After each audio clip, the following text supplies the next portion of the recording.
অভিনেত্রী রুকয়া জাহান চমক এবং তার স্বামী আজমান নাসিরকে নিয়ে নেট দুনিয়ায় আলোচনা থামছেই না।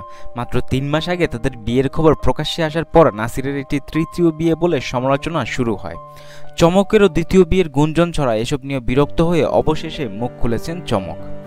এটা ঠিক, আমার একটা সিরিয়াস প্রেম ছিল, এরপর আরও ২-৩টা প্রেমের সম্পর্কে জড়িয়েছি, এমনটাই জানিয়েছেন রুকাইয়া জাহান চমক।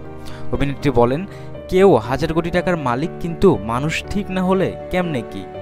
এর আগে আমি একজন অসম্ভব ধনীর সঙ্গে ডেট করেছিলাম, কিন্তু তখন সুখী হতে পারিনি।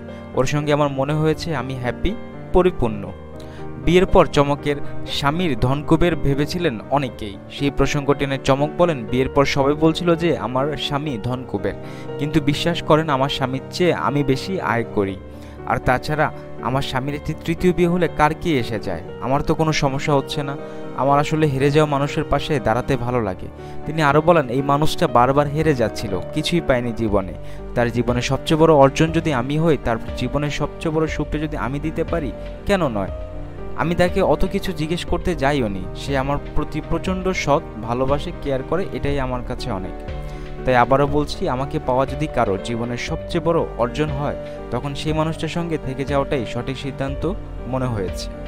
প্রসঙ্গত ২০১৭ সালে মিস ওয়ার্ল্ড বাংলাদেশ প্রতিযোগিতায় দ্বিতীয় রানার আপ হয়ে শোবিজে পথ চলা শুরু চমকের।